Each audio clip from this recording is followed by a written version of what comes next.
دکھ جس سے انسان متاثر ہوتا ہے، اس کی ایک قسم وہ ہے کہ جو ہمارے ارادہ اور اختیار سے باہر، اللہ کی مشیت سے، اللہ کے اذن سے، اللہ کی مرضی سے آتا ہے۔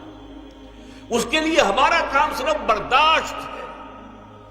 جو شے بھی ہمیں برداشت کی صلاحیت عطا کر دے وہی اس کا علاج ہے۔ جیسے آپ کو معلوم ہے کہ بخار بہت تیز چڑھا ہوا ہے، اس کی دوا نہیں ہے ایسپرین یا کوئی اور پیراسیٹامول، بخار کی شدت کو کم کر دے، وہ کوئی علاج نہیں ہے۔ علاج تو ہوگا اگر معلوم ہو کہ کون سے جراثیم ہے، کس کی وجہ سے ہے، اس کا صحیح اینٹی بائیوٹک کون سا ہے، وہ علاج ہوگا۔ یہ علاج نہیں ہے، لیکن اس کی شدت کی کمی اور اس کے اندر جو احساس ہے جھیل جانے کا، وہ انسان کے لیے آسان ہو جاتا ہے۔ یہی مضمون آیا ہے سورہ حدید میں بھی، ما اصاب من مصیبت فی الارض ولا فی انفسکم، یہاں کھول دیا اس مضمون کو۔ میں نے عرض کیا تھا نا کہ یہ آفت سماوی بڑے پیمانے پر بھی ہو سکتی ہے، زمین میں یعنی زلزلہ آ گیا، فلڈ آ گیا، طوفان آ گیا، ولا فی انفسکم، خاص تمہاری جان میں، تمہیں بخار ہو گیا، تمہیں ٹی وی لگ گئی، تمہیں کوئی اور بیماری آ گئی، تمہیں کینسر ہو گیا، معاذ اللہ ہوتا ہے، آخر ہوتا ہے۔ دنیا میں انسانی زندگی کے ساتھ یہ ساری چیزیں لگی ہوئی ہیں، لیکن یہ چیزیں ما اصاب من مصیبت فی الارض ولا فی انفسکم، نہیں پڑتی تم پر کوئی پڑنے والی کوئی مصیبت، کوئی تکلیف، نہ پوری زمین میں بڑے پیمانے پر، نہ تمہاری جانوں میں انفرادی سطح پر، الا فی کتاب من قبل ان نبراہا، مگر یہ کہ وہ تو ایک کتاب میں، کتاب اللہ کے علم کی کتاب، الکتاب، اس میں پہلے سے درج موجود ہے۔ یہ الٹپ نہیں ہو گیا، یہ اچانک نہیں ہو گیا۔ آپ اچانک سمجھتے ہیں کہ صاحب میں تو جا رہا تھا، اچانک ٹرک نے آ کے مجھے دھکا مار دیا۔ اچانک کوئی شے یہاں نہیں ہوتی، اس کائنات میں پتہ تک نہیں ہلتا جب تک کہ اس نے رب نہ ہو۔ اچانک کا کیا سوال؟ تو در حقیقت جو ہوتا ہے وہ اللہ تعالیٰ کے علم میں پہلے سے ہے،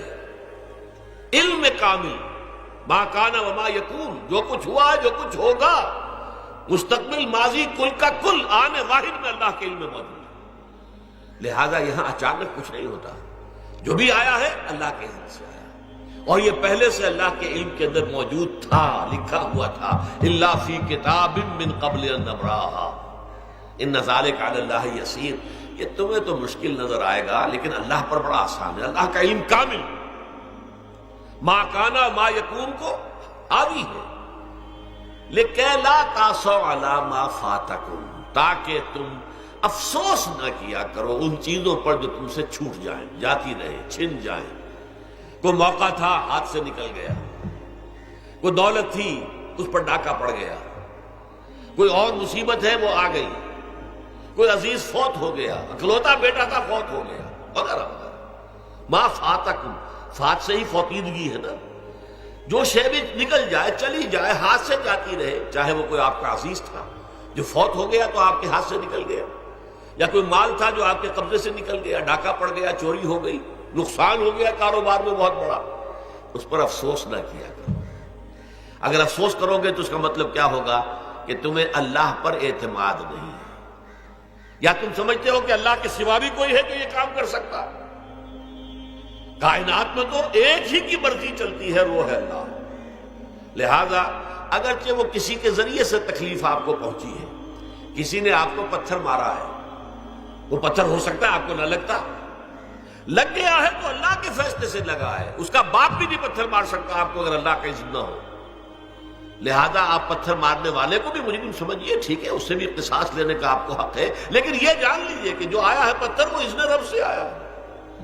اب ظاہر بات ہے کہ اگر یہ کیفیت ہوگی تو غصہ اتنا نہیں ہوگا اس شخص پر کہ جس نے یہ کام کیا ہے، بلکہ ہو سکتا ہے آدمی مسکرا کے رہ جائے، جیسے کہ وہ میں واقعہ سناتا رہا ہوں اپنے دروس میں کہ ایک درویش منش آدمی جا رہا تھا، جو رب کرے سو ہو، جو رب کرے سو ہو، جو رب کرے سو ہو، کسی شخص نے پتھر اٹھا کر دے مارا، اس کے سر پہ لگ گیا کہ اس نے پیچھے پلٹ کر دیکھا کس نے مارا ہے، اس نے کہا مجھے کیا دیکھتے ہو، جو رب کرے سو ہو، یہ تو رب کے مارنے سے۔ اس نے کہا مجھے تو یہ پتھر رب کے مارے ہی لگا ہے،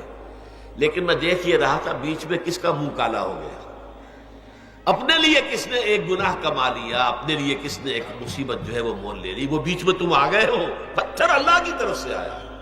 لیکن اس کا عذاب، اس کا وبال تم پر آ جائے گا۔ بہرحال یہ تو میں نے عرض کیا آپ کے سامنے، وہ چیزیں کہ جو آ جاتی ہیں، وہ تکالیف و مصائب جو اللہ کی طرف سے من جانب اللہ ہے، اس میں آپ کسی کو مورد الزام نہیں ٹھہرا سکتے۔